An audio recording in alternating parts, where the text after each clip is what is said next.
traffic heading into the city. Alexa, play something that's gonna pump me up.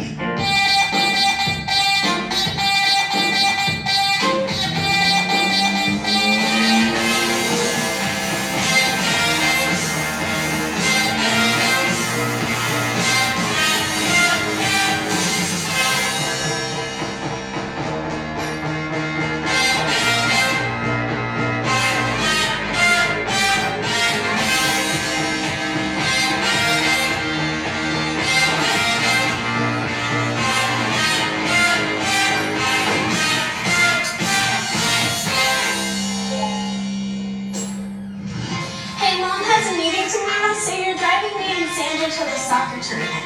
Yep, I got you.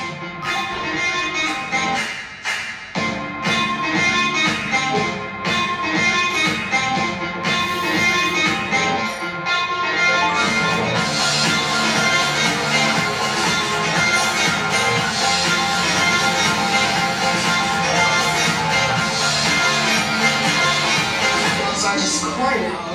Those aren't just magnet. World's largest strawberry. Oh.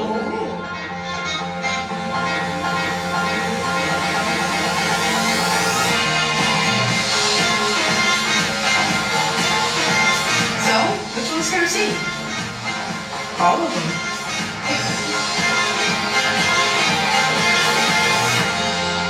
It's really great to be here, and as Claudia said, I was here with Claudia, Precor, and many others for the first cohort to see their presentations in person, and I have attended the other one since, and it's great to see some familiar faces, and hopefully I'm going to get to meet some folks that have joined forward as well, so I can see Reveal over there, and I'm sure I'll spot others of you as well in the audience whilst I'm talking. I'm going to start off just talking a little bit about myself, only a little bit though, because I'm not the interesting thing here. But that video that you just saw, that exists right now. That isn't the future. And I'm going to talk a little bit about, well, how do we do this stuff? How do our teams and software engineers actually help us to do some of this stuff, and how you could potentially be a part of that as well. But just to start very quickly with myself. As I said, I'm Ghulam. I've actually been at Ford for 24 years, or coming up to 24 years. It's going to be 24 years next month. I joined as a graduate after studying IT, and the reason why I'm still around is because I've had the opportunity to do lots of interesting roles. I am someone that gets bored really, really quickly, so having the ability to be able to change roles every 2 or 3 years and go into a different area, work with different amazing people, with different technologies has been really good. I moved into the enterprise connectivity, mobility and autonomous vehicles area like 2.5 years ago. And initially I came in, I was looking after our design team and growing that capability, but more recently I've actually been involved in internal recruitment, external recruitment and reskilling of our people as well. So if you can go to the next slide, please. I'm not going to give you too much of a history lesson, but let me talk to you real quick about the automotive industry in case there's stuff that you don't know. Automotive industry is really the thing that it created mass production. So Henry Ford is our founder, and he brought lots of things that we've just come to be used to seeing happening all around us in many different industries. He brought mass production, to help with the manufacture of motor vehicles. He brought the Model T, and the Model T is the vehicle that helped to get the world moving at that particular moment in time. Some stats for you then. The Model T, when it came out, actually I don't know how much it was when it came out, but it cost $950 in 1909. And mass production brings itself with itself, it brings economies of scale, it brings the ability to produce things cheaper. And the other interesting thing that Henry Ford did was he paid his workers a really fair wage. He wanted his workers to be able to buy those vehicles that they were producing. Because prior to that, to own a car, you had to be really, really rich. And he wanted to be able to sell more cars. It would be great if his own workers could afford them, and people like his workers. So in 1909, a Model T cost $909. And in 1926, that price had come down to $290 to make it more affordable, and to use those efficiencies in manufacturing processes and material costs and all of that stuff to be able to bring that car to the masses.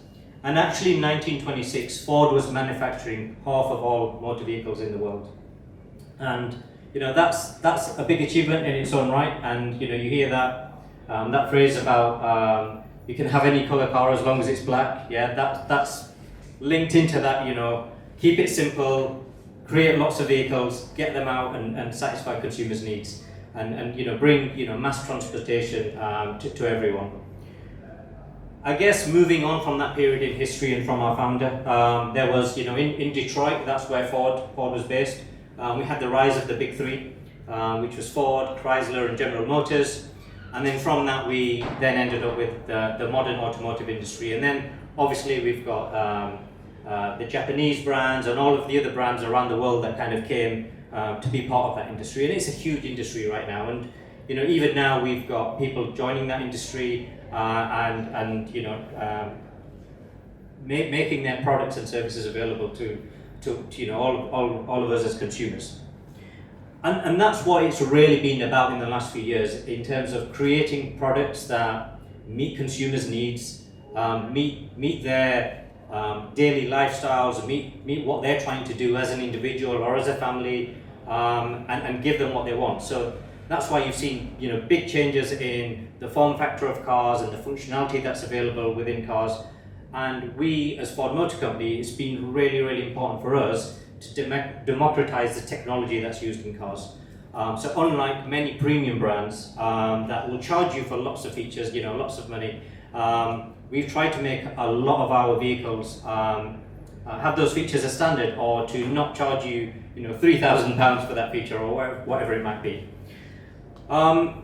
What's been happening in the industry in more recent times, it is very, very complex. That's why someone can't just decide, I'm going to start a motor company right now. It is difficult to kind of get into manufacturing vehicles. But now, whereas we would have had hundreds of thousands of people working in those factories, now it's a combination of people and machinery and robots that are working together to get that job done. And obviously a lot less people, and a lot of that manual intensive work that people would have done in the past, that's actually been handled by robots. But it is very, very complex, and technology is really at the heart of it and at the core of it. And that's where software engineering and all of the great work that you guys are going to all go on to do, really, really comes into it. Just want to touch on something that happened in the automotive industry, because it is a cyclical industry. In 2008, there was a global crisis in terms of finances, and a lot of companies, they were crippled. They were on the verge of going bust, and in some cases did have to declare bankruptcy. So our main competitors in Detroit, General Motors and Chrysler, they did file bankruptcy. We just about managed to escape that ourselves, but it got so close for us that we even had to mortgage the Ford nameplate, the brand itself, to be able to have the money released to us to be able to fund our turnaround. Okay, I'm going to move on to the next slide, please, if that's all right. And talk a little bit about megatrends, because these are the things that have shaped how companies like Ford and many others do business, nowadays, right? And they will continue to do that. So just going to do a quick exercise with you all, if you don't mind, get you to stretch a little bit. Hands up anyone who's passed their driving test. Okay, so still a decent number of you. I'm quite surprised. And actually, keep your hands up, and put your hands down if you don't drive a car day to day or you don't own a car. Okay, so quite a lot of you, and thank you, that's great. It's interesting to see, right? I mean, the cost of learning to drive a car is quite prohibitive, and then the further on cost to actually buy a car and to insure it and to run it, it is actually moving people away from, actually, I don't need to learn to drive a car, or I don't need to own a car, because I've got access to, I live in a city, I've got access to scooters, I've got access to bikes, I've got access to to the train network, etc. Or if I really want to use a car, I can hire one for a period of time and just use it, whether it's half an hour or whether it's a full day. And the first megatrend I want to talk about is urbanization, because that's what's caused that to happen. It's estimated that 2/3 of the world's population is going to actually live in urban areas by 2050. And that's largely driven by the rise in megacities. The definition of a megacity, I think, is a city that has over 10 million people in it. And that then brings with it its own challenges. The biggest megacity in the world is actually Tokyo. I think that's got 37.5 million people in it. I think the first 3 biggest megacities are actually in Asia. There's 34 megacities in total right now around the world, and that number's growing. The 34th one is actually London. London's just kind of gone over 10 million people in the not too distant past.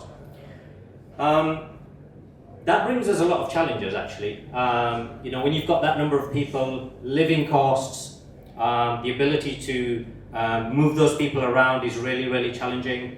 Housing is being built in London and in other areas and other megacities without parking, right? So without parking, why do people actually think that they need to own a vehicle? Even if they owned one, it'd be really, really difficult for them. So that's an interesting challenge, and it spawned lots of businesses and technologies at the heart of those businesses as well, right? The next one is a really, really important one, and every day you turn on the news and you see more concerning things happening, and that's climate change and the scarcity of resources. That's having a huge impact in terms of how we live, how we consume, and our day-to-day behaviours as human beings, right? So there's a prediction that by 2100, the average temperature of the world, of the planet, will have risen by nearly 6 degrees. And that's going to have huge implications. We can see, weather changes happening around us right now. When I left my house today, it was actually really sunny. And then when I got out of the station at Victoria, it just rained. And, we just seem to be having constant changes in temperature, changes in weather. And then there's much more serious things happening, like wildfires in different parts of the world. And that brings with it kind of destroyed habitats. And energy shortages that can happen as well as a result of some of those natural events that are occurring. And then let's not forget about CO2 emissions. They've been rapidly increasing over the last century. And we all have to ask ourselves as consumers, how are we going to behave? What can we do? As well as what the oil companies and others can do and industry can do. Everyone's got a part to play in it to be able to make a difference ourselves and encourage others to do the same. The next megatrend that I want to talk about is technological breakthroughs, and that's where you guys are all at the heart of it. Now machine learning, artificial intelligence, that's at the heart of a lot of the things that we do.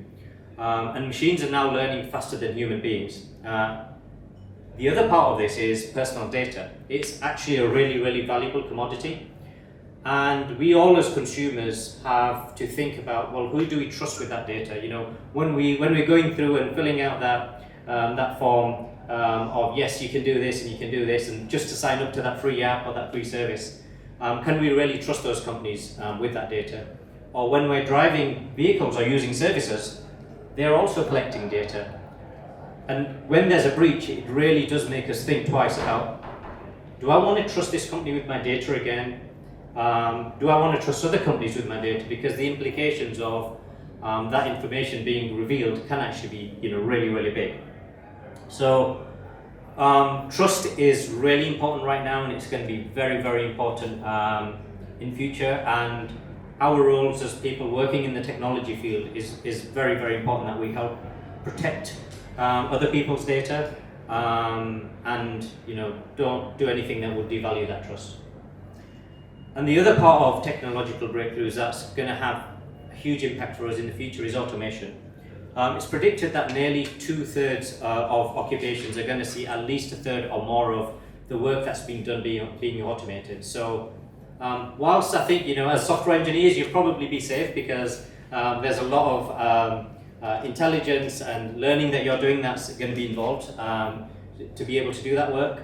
A lot of other industries, we've seen them become automated, and maybe there's aspects of your work that you might enjoy a little bit less, like the testing side of things or other side of things that are actually, it's a good thing that it's being automated, and it will actually help you in your role as well.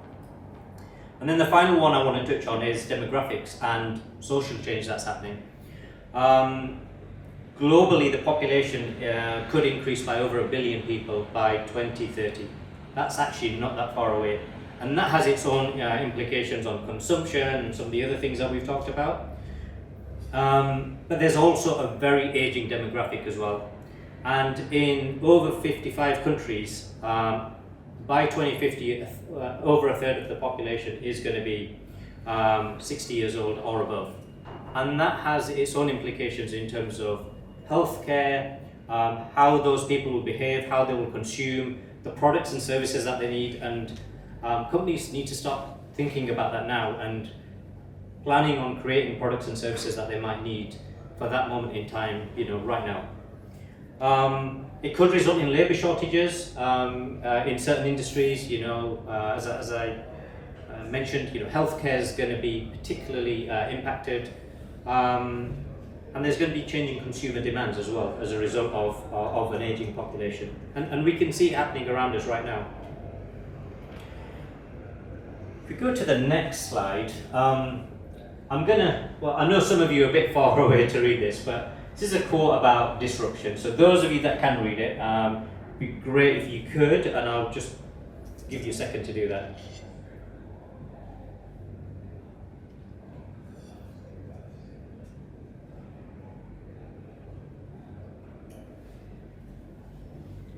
So disruption is actually happening on a really, really big scale, every single day. And as the last part of this quote says, disruptors are often linked to the fast-moving technology business that can actually be found in any area of business out there.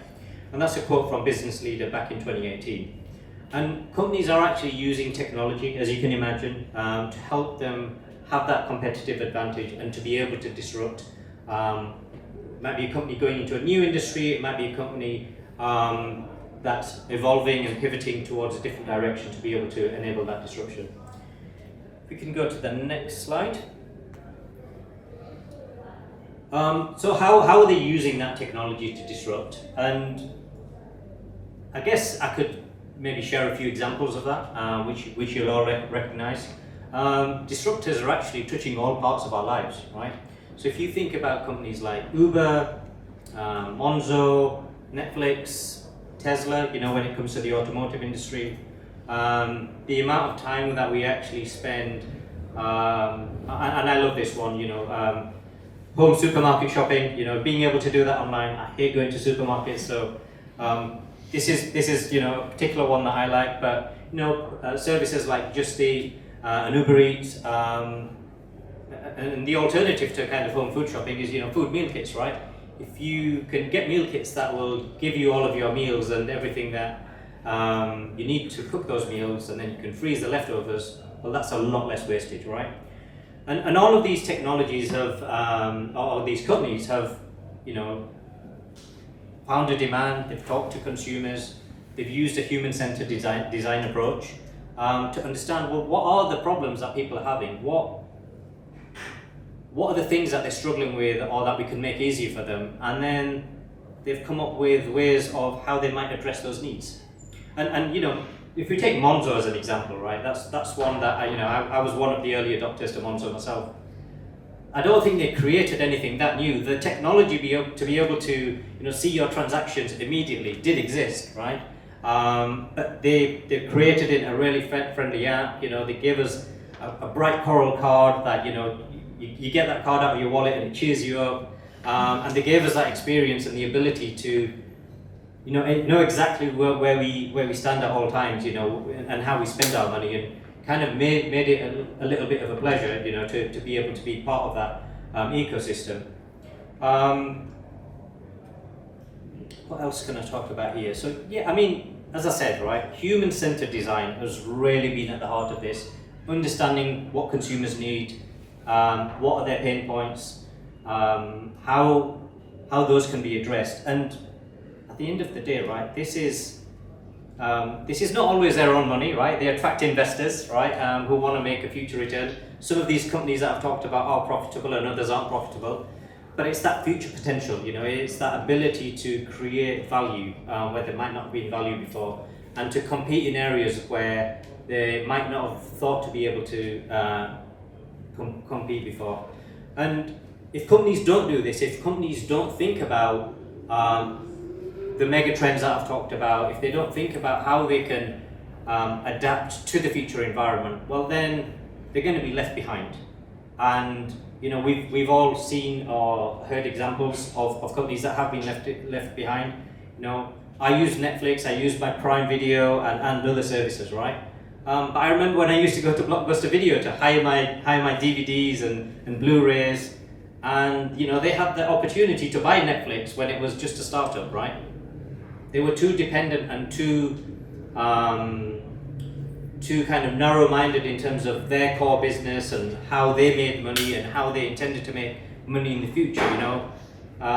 They didn't think about, well, what's actually happening. As soon as people's home broadband and home internet does improve, well, you can stream this stuff, and you don't need to have a pile of discs or a pile of media in your house anymore, and you can stream things at demand. And ultimately they're lost, right? And similarly, a company called Kodak that used to make cameras and camera film, they were so narrow-minded about how they had a big ability to make profit from selling film to people that was put in those old analog cameras, that they didn't think about, actually we've got the technology, we can do digital photographs, but they were so focused on the profits that they might lose from their analog film that they didn't push forward and use the technology that they actually had within the company to be able to drive forward and pivot into a different direction. So being scared to pivot and being scared to look forward is an issue that companies are facing, and it's certainly an issue that we in Ford have faced as well. And we have been very, very cautious in the past, and we're definitely a lot more experimental these days. We're exploring ideas where we might want to try something. We accept that it's okay to fail. 10 or 20 years ago when I joined the company, it wasn't okay to fail. And people were embarrassed about being involved in a project that might fail or leading a project that might fail. And so we made some expensive mistakes possibly, right? And then just bringing this one back, right? At the heart of this disruption is technology, and technology needs people working in it, and software engineers are kind of key to that, and that's where you all come in, right, as those tech superstars of the future. Okay, I'm going to move on to the next slide, which is talking a little bit more about Ford now. I've talked about the industry, I've talked about disruption and mega trends, and I want to talk a little bit about how that's driving us to do some of the things that we're doing in the future. And you saw some of those things that we're already doing right now in the video at the start. But our main purpose right now is to help build a better world where every person is free to move and pursue their dreams. That's what we want to enable to happen. And this is very different from trying to sell everyone a motor vehicle for them to transport themselves about in.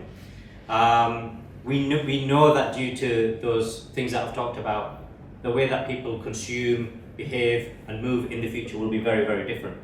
And we still want to be a part of that. So whether it's renting an electric scooter from Spin, our electric scooter brand, and that's actually available in the UK. It's not here in London, but it is available in other parts of the UK.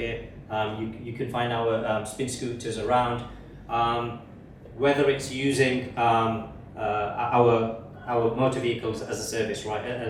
Whether it's a car or a commercial vehicle, we want to be part of people's and companies' transportation needs, whether it's individuals or whether it's goods and services.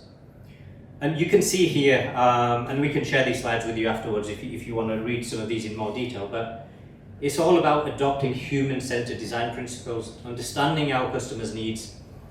We've gone from a model where, previously we predicted 5 to 7 years in advance what car a consumer might be wanting to drive, because that's how long it takes to actually take an idea, and bring it to market, in its kind of metal form, if you like.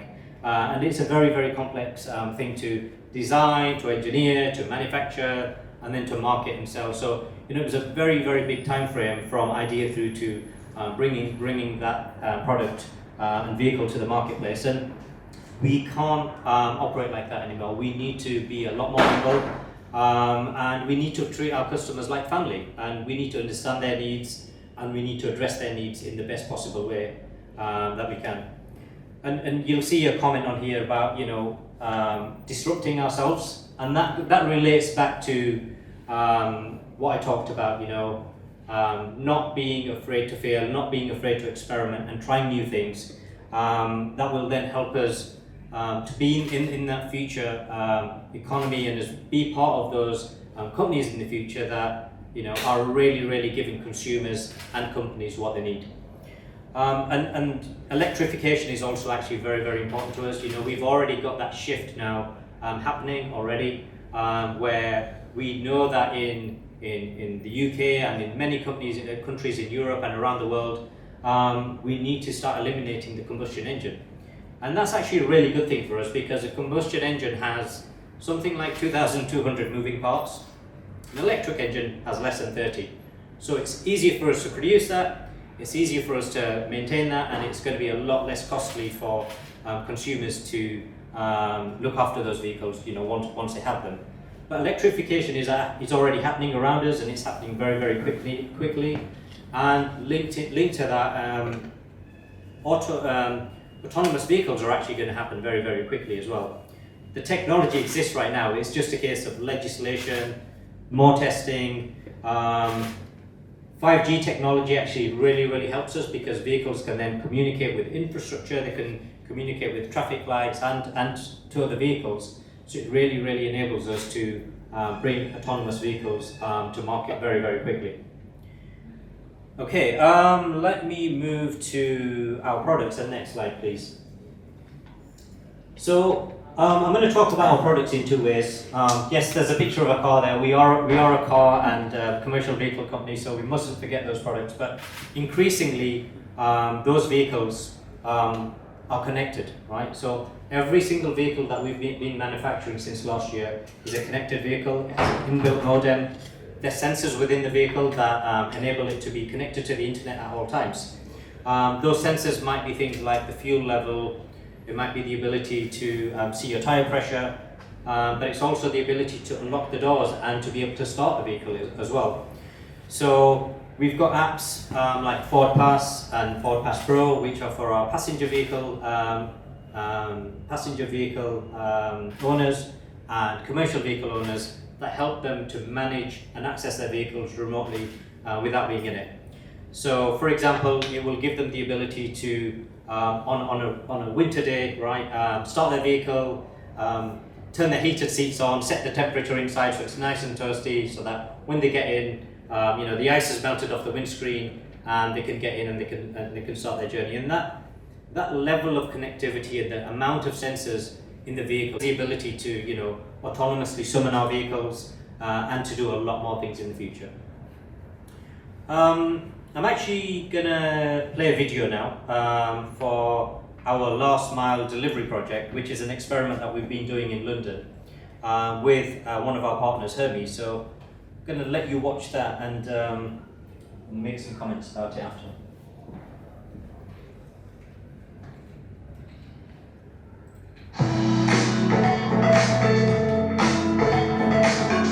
Every year, courier firms deliver billions of parcels to customers across Europe. In a megacity such as London, that requires up to 300,000 vans a day, which will spend over 9 million hours on the roads a year. But with the number of parcel deliveries expected to double in the next decade, a smarter way to deliver goods has to be found. We need a solution that makes more efficient use of the vans we do have on the road at the moment. And if we can do that, not only will there be benefits for the business, but also for the consumer and for the environment. The solution does not lie in adding more and more vans to the streets. Increasing deliveries using the same number of vans may seem an impossibility, but a team at Ford's Smart Mobility Innovation Office in London have been developing a technological solution using logistics software called ModeLink. We've been working with our van fleets, our van drivers, to look at the problems that they face, and we've noticed that they really struggle in the areas where cycle couriers and pedestrian porters excel. So what we're looking to do on this project is to leverage the nimbleness of cycle couriers in the last mile and offer that up so that they can help van drivers and deliver their parcels more effectively. When an online order is placed, items are sent from a warehouse to a regional courier depot. It's here that ModeLink takes over the delivery process. A collection of smart algorithms will look at the parcels that have got to be delivered that day, and will identify meeting spots where van drivers can meet with teams of cycle couriers or pedestrian porters to hand over parcels for last mile delivery. And those locations are dynamically updated through the day to take into account events such as changes in the traffic flow to keep the team working most effectively. With pedestrian and cycle couriers taking the goods the final mile, the van is free to travel to the next drop-off point or back to the depot to pick up more parcels. And that has the potential to create savings and efficiencies. At the moment, the van might make 100 deliveries a day. We think that one van operating in this way in a busy city centre with a team of 4 couriers could do as much work as 5 vans on the road today. ModeLink may only be in its infancy, but it has the potential to transform parcel delivery, and in the process, our cities. So we're now starting our trials here in London, and from there we'll scale out to other customers and other cities. The beauty of this system is that we'll get parcels to customers more quickly, we'll keep vans off the streets in city centres, which delivers significant benefits to the environment and to the residents of that city, keeping congestion down and allowing traffic to flow more freely. Ford is Europe's top-selling commercial vehicle brand, and last mile delivery is just one example of its commitment to tackle the challenges of urban mobility through innovation, technology, and partnerships.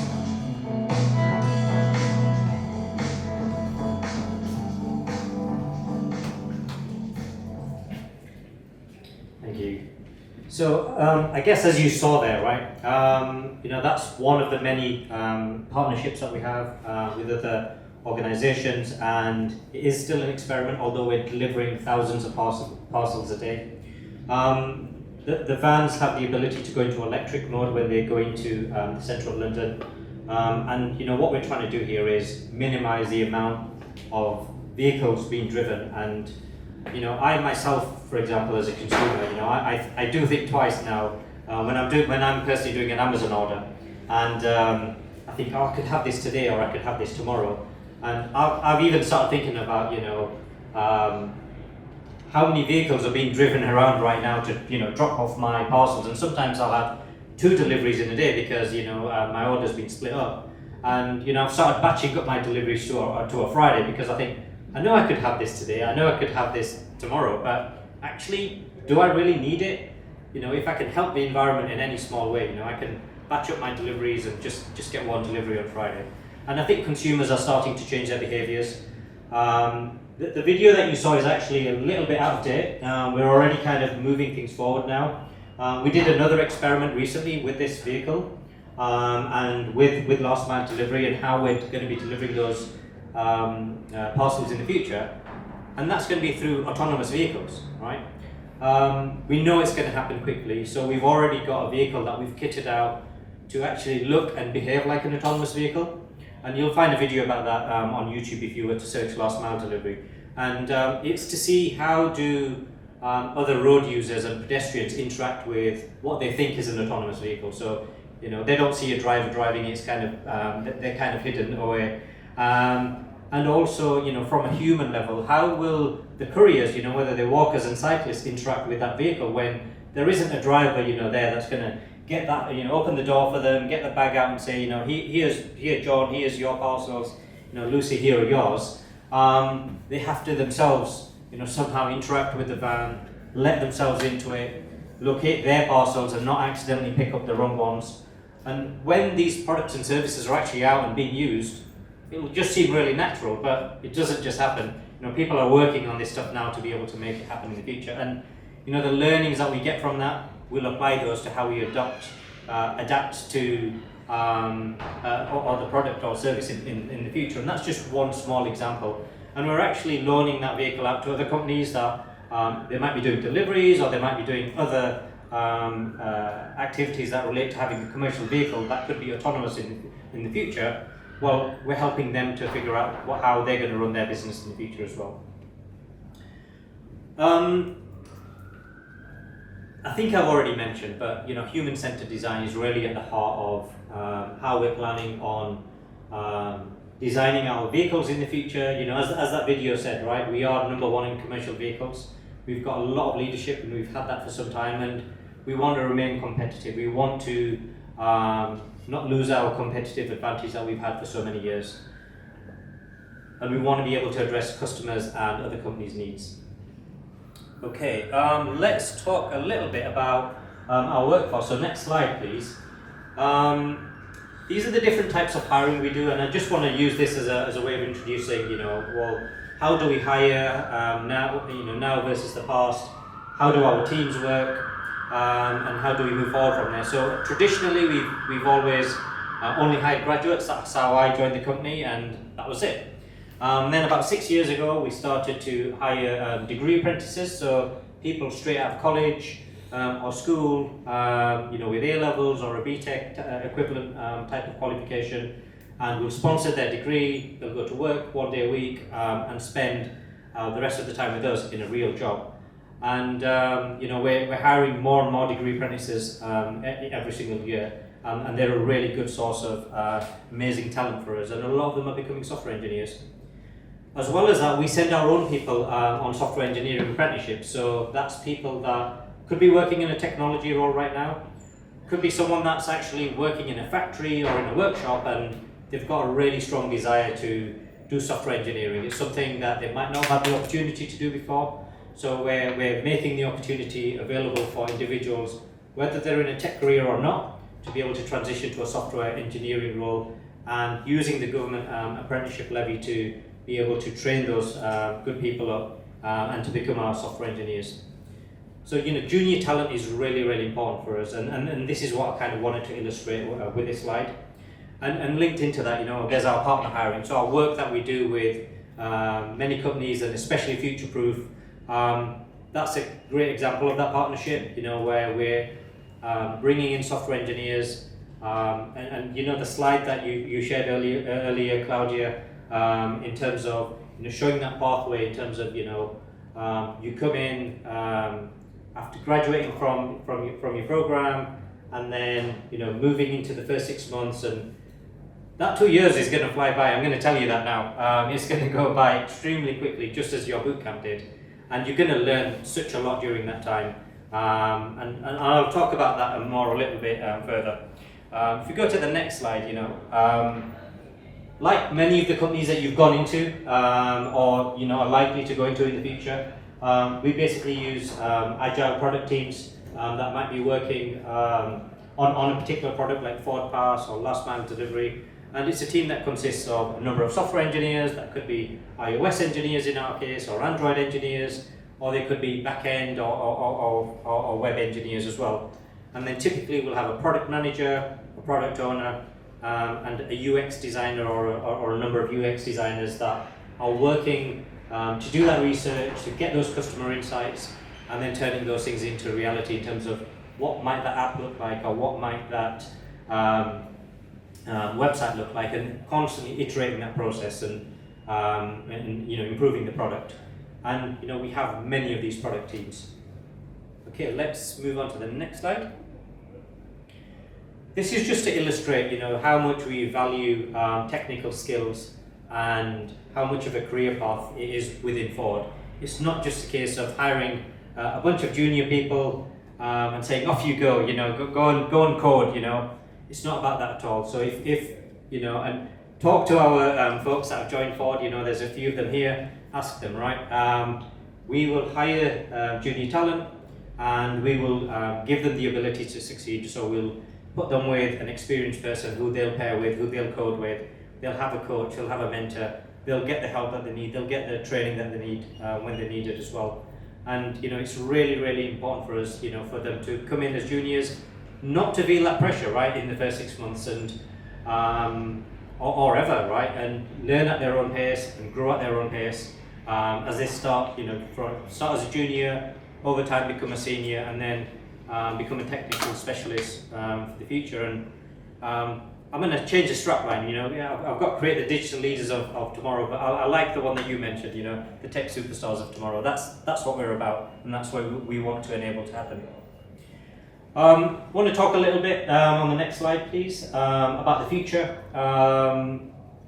As I'm sure it's clear to you, and as David and as others have said, right?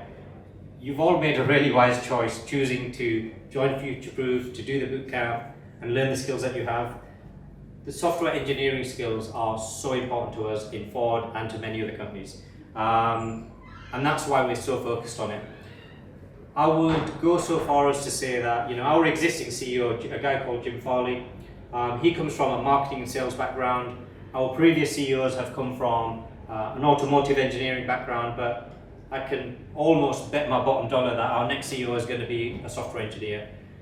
Those are the leaders of the future, and those are the companies, those are the leaders of the companies that I mentioned that have enabled them to be so successful. All of you, the path that you've chosen is going to enable you to be those leaders of the future.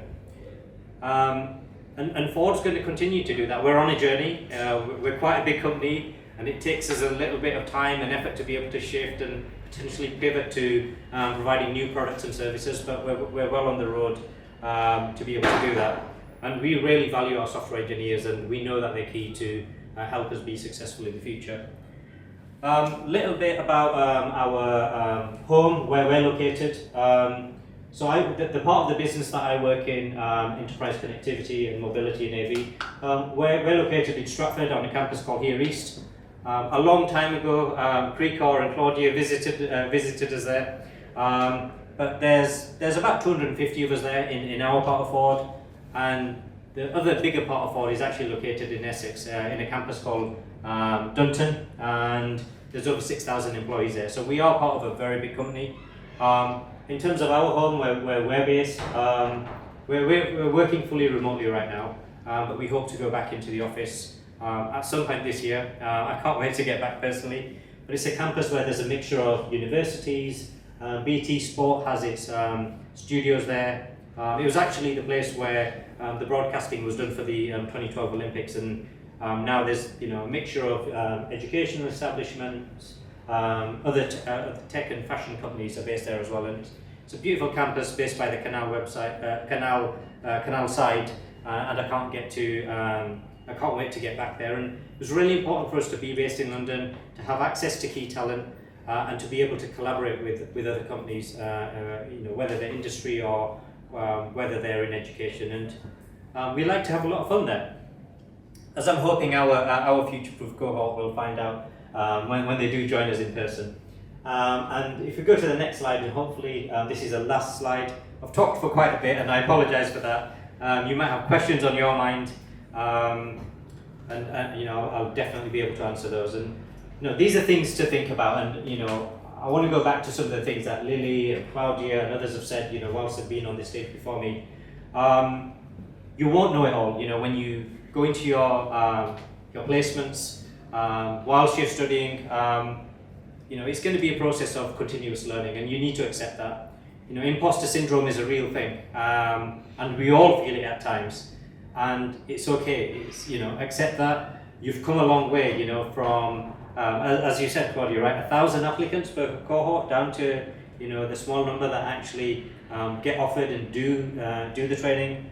I think, Futureproof is amazing, and Claudia and Precor and others don't know this, but when people ask me, what are the things that I could do to get into software engineering, I am sending them to the Futureproof website, right?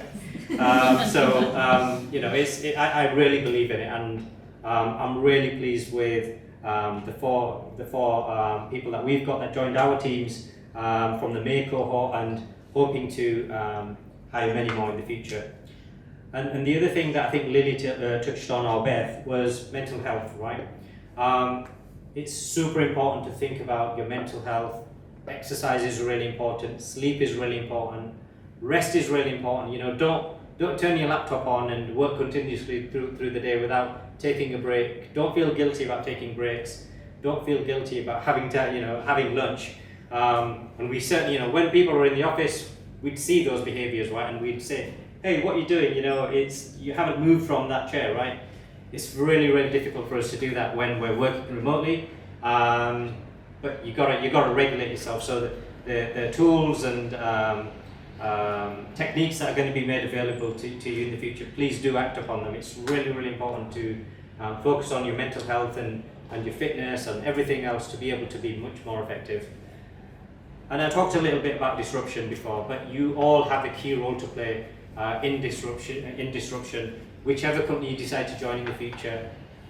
Hopefully there'll be disruptors, and hopefully you're going to have a key role to play in that disruption in the future. And the final thing I want to finish with is, some of you have completed your boot camps and you're now on your placements. Continue to be curious. You're never going to stop learning. You're never going to stop growing. So, really, ask yourself at the end of every week or at the end of every month, what have I learned? What can I do more to kind of increase my knowledge? How can I make a bigger contribution? Bearing in mind, you still need to rest and sleep and do all of those other things, but continue to be curious and continue to learn and never stop asking questions. And I often say to people that I talk to, come and ask me all of the questions that you might think are silly questions. There isn't really a thing as a silly question apart from the one that you don't ask. So be curious and ask questions. If we can go to the next slide, I think that was it for me, and I really want to thank you all for giving me the opportunity to be here and share some of my insights and tell you a little bit more about Ford Motor Company and the journey that we're on, and I'd love to hear about any questions that you might have.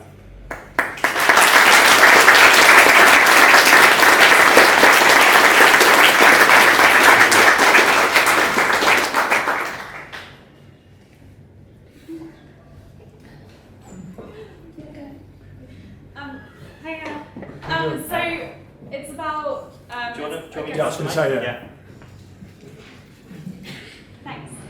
So I guess it's about the product in a way. How much of what you do in terms of all the very exciting disruptive actions in the industry actually has to translate to education for your consumers? Like, my dad's heavy into the automotive industry as a fan and like amateur mechanic, but he moans at me every time I go home about how everything's electric now and I need to get a computer to fix my car. So how much of it is, especially in combination with that aging population, are you also thinking about?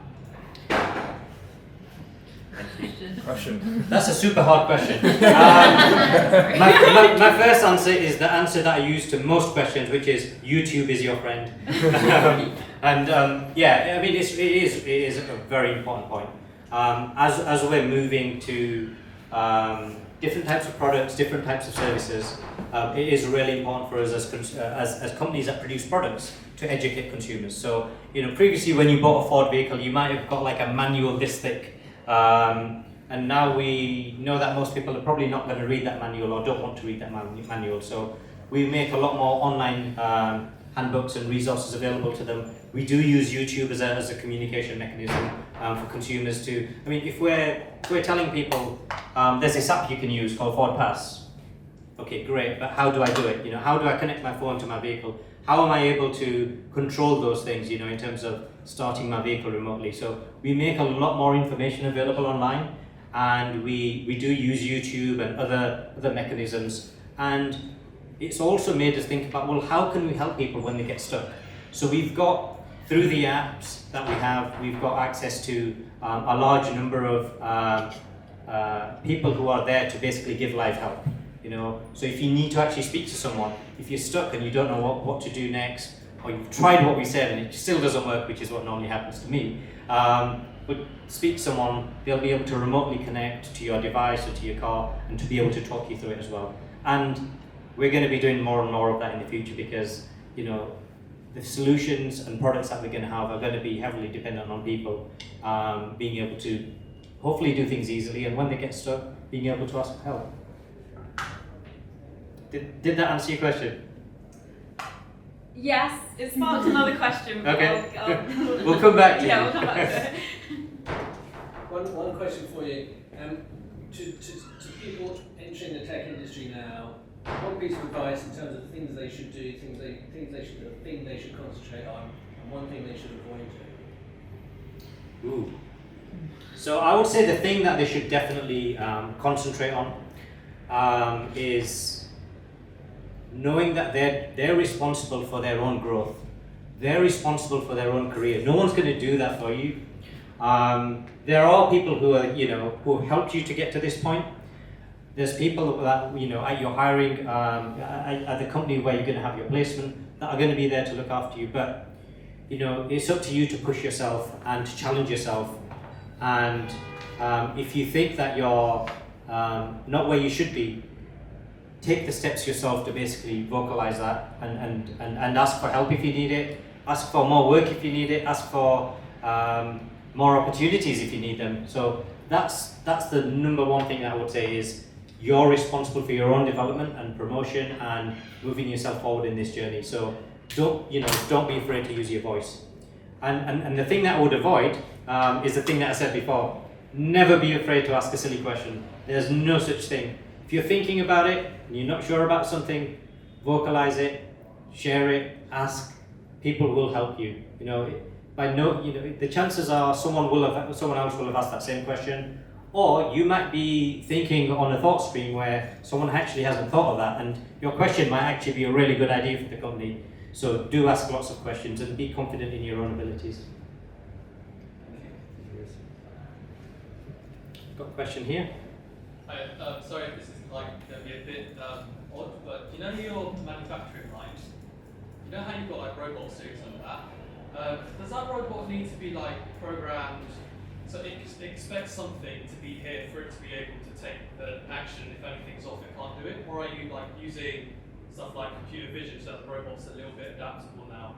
So is it a really well-defined process and the robot just executes that code? Or is it intelligent enough to be able to tell, oh, there's a hole there, I need to put this screw in it? So I'm making this up as I'm saying it. Can you just say the question to the people at the Yeah, back who sure. hear? Sorry. So I'll just repeat the question. So the question was, the robots that we have in our factories that are doing some of the work, they could be welding a vehicle or maybe putting two parts together. Are they just programmed to follow step A, B, C, D, E, F without any kind of intelligence within them? I think that was the gist of the question, right? And they were in the early days, but there is some degree of intelligence built into them now. There are sensors available on them, so they might have optical sensors, and they will have degrees, of flex in terms of, if the part that you want to pick up isn't in exactly that spot, well, there's a bit of leeway in terms of, it could be to the left or to the right. So using sensors within the robots and what they have access to, it actually gives them a bit of leeway. And what that also enables us to do is for robots and humans to work together.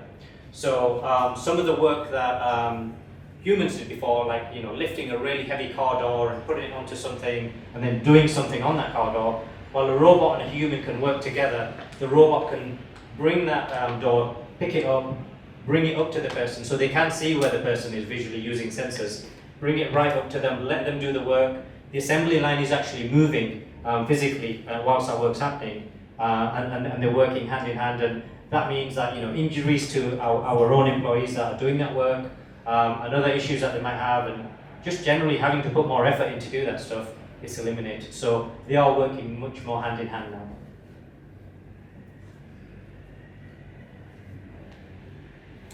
Okay, any more questions? One more. Time for one more? Last one? Go on. Go for it. So you mentioned that looking forward that a number of other companies want to keep their competitive advantage, and so they are adapting to changing consumer demand. And I would imagine a part of that in terms of recruitment of tech talent includes recruiting people who can give disruptive ideas. You also mentioned human-centered design. These people who are very curious could often not have motivation to particularly direct their ideas to the industry of their interest. I was wondering if you had any methods or schemes that forecast that encourages disruptively in a certain industry. Okay, it's a good question, and I'll repeat it. But is your question directed at people that we already hire, or trying to just get ideas from everywhere? Both. Okay, both. Okay, so the question was around the fact that Ford's doing human-centered design, is trying to disrupt, and is trying to encourage the generation of those ideas. How do we make sure that people that we hire, particularly our junior talent, have the confidence and the ability to actually make that contribution?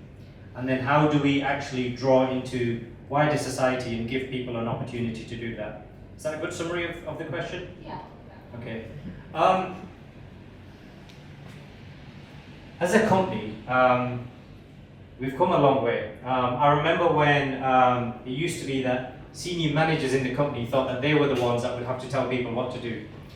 And that's what they'd always been told. You work in a company, you work your way up, and you tell others what to do. And some of those people are actually finding it really, really difficult right now, or have been. And we call them hippos, right? The highest paid person in the room. And previously they would say to people, I think you should do this. I had an idea on my drive home last night. It's not about that anymore. It's about us as consumers. I mean, we could do that, but we probably will get it massively wrong. And we won't be giving people what they need. So I mentioned, in our agile product teams, we have designers. And we've got different types of designers, interaction designers, service designers, researchers. And a lot of the work that they do is actually running workshops. And they might be running workshops internally, they might be running workshops with a target group. One of the things that our designers are working with right now is people that might have a small business, and we know that the future is going to be electric, but people have this thing about range anxiety. They worry that their car or the vehicle that they use for their personal use or their business might not actually have enough range or charge left in it to be able to do what they do on a day-to-day basis.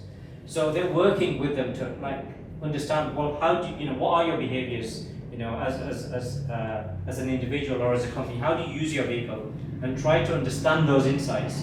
And our designers are trained to basically be able to encourage everyone with an interview, or who this, it could be person-to-person interview, it could be a questionnaire, it could be getting in touch with a particular set of people via some paid research that we're doing, or going on LinkedIn or Facebook and asking questions, and encouraging them to basically, giving them the opportunity to basically give their opinion. And a lot of the time people haven't been asked these questions, and they're really forthcoming with telling us what we're trying to find out. But going back to your question, it's giving people the confidence that we are trying to be disruptors. We are doing that right now.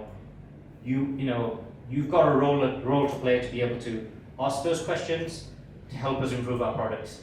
And if someone has an idea, and we're working as part of the agile product team, we're having stand-ups, we're having retros, we're thinking about the next work that we're going to do, we're prioritizing.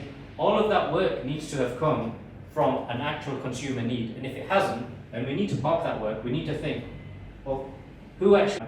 Then we need to ask ourselves why, and then think about that. And then, coming from a wider perspective, we have a role to play in society. We have to get out there. We're part of industry forums. We're part of the community that we work with in Hackney Wick, where our office is. We've got a role to play to bring people in and understand their needs. And as we start to be able to get back to the office and get back to meeting people physically, we used to run events about our company, or about particular technologies, or things that we want to do, or questions that we want to ask. I think when we start doing that again, we're going to be able to get a lot more of those insights. And the more times we hear something, the more it tells us that it's a good idea, and we can start to work on that. All right, thank you.